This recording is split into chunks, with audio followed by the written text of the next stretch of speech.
जबरदस्त अमेरिकी हमलों और बमबारी को झेल रहे यमन के अंसारुल्लाह अब भी अमेरिका और इस्राइल पर हमलावर हैं। वो सिर्फ इस बात पर अड़े हैं कि गजा में इस्राइल अपनी आक्रामकता तुरंत रोक दे, तो वो भी लाल सागर पर अमेरिका, इस्राइल और उनके दोस्तों के जहाज नहीं रोकेंगे।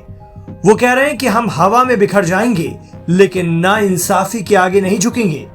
करीब महीने भर से चले आ रहे अमेरिकी हमलों के बावजूद हौसी जंगजू अपने मौकिफ पर डटे हुए हैं। इस बीच सोशल मीडिया के जरिए एक बार फिर यमन में अंसारुल्लाह के chief Syed Abdul Malik Badruddin al Houthi का बयान आया है। उन्होंने प्रेसिडेंट ट्रंप का नाम लिए बगैर कहा है कि यमन के अंसारुल्लाह भले ही बिखर जाएं हवा में, हमारा जर्रा जर्रा मिट जाए, यह हमारे लिए इज्जत व वकार की बात होगी। ये हमें ज्यादा पसंद है बनिस्बत इस बात के कि जो मुजरिम है गजा के, उनके आगे झुकना। ये हम गवारा नहीं करेंगे।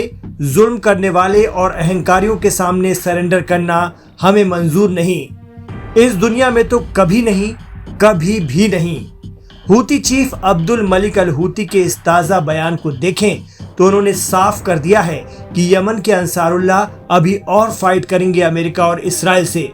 वो गजा की कीमत पर कोई समझौता नहीं करने वाले। जबकि 2 दिन पहले खबर थी कि सऊदी अरब से करीब 80,000 की फौज इंतजार कर रही है यमन की राजधानी सना और अहम पोर्ट शहर होदेदा पर कब्जे के ग्रीन सिग्नल का।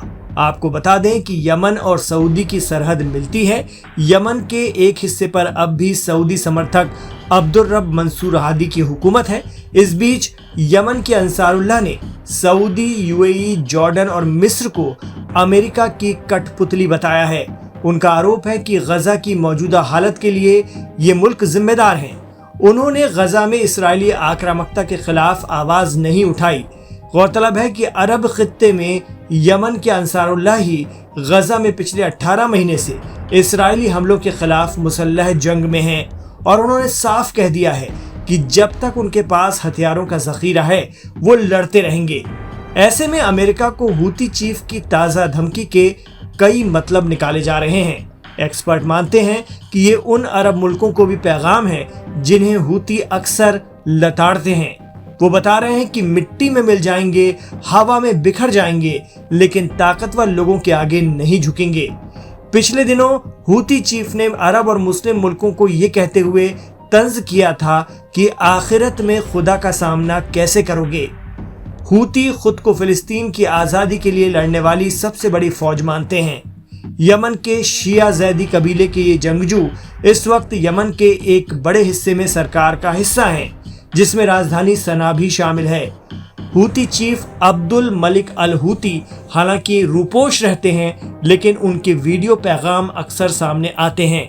पिछले दिनों मीडिया रिपोर्ट में दावा किया जा रहा था कि अमेरिका ने हूती चीफ को हलाक कर दिया, जबकि हूतियों ने इस दावे को नकार दिया। अब देखना होगा कि हूती चीफ के ताज़ा बयान के बाद यमन के अंसारुल्लाह का अगला कदम क्या होता है और गजा के लिए वो किस हद तक जाते हैं।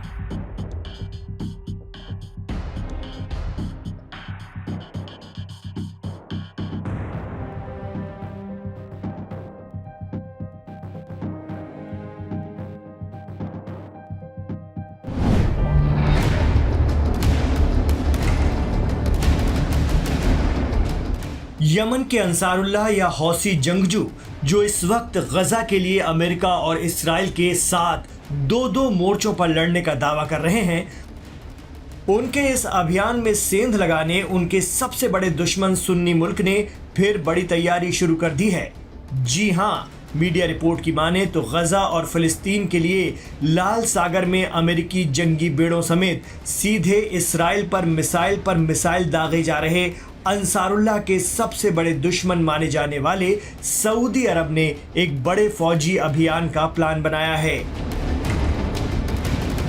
80,000 फौजी एक बार फिर यमन के सबसे बड़े और सबसे अहम होदिदा बंदरगाह पर कब्जे के लिए हूतियों से भिड़ने जा रहे हैं।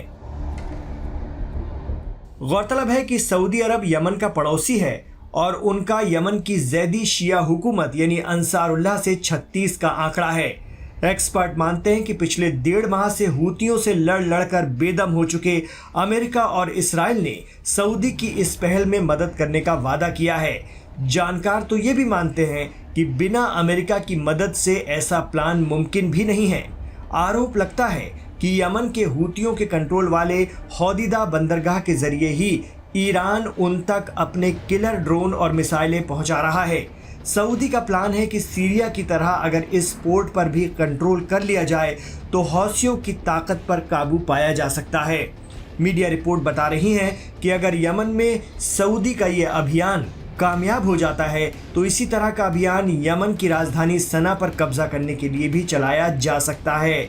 आपको बता दें कि साल 2014 में हूतियों ने यमन की राजधानी सना पर अपना कब्जा कर लिया था।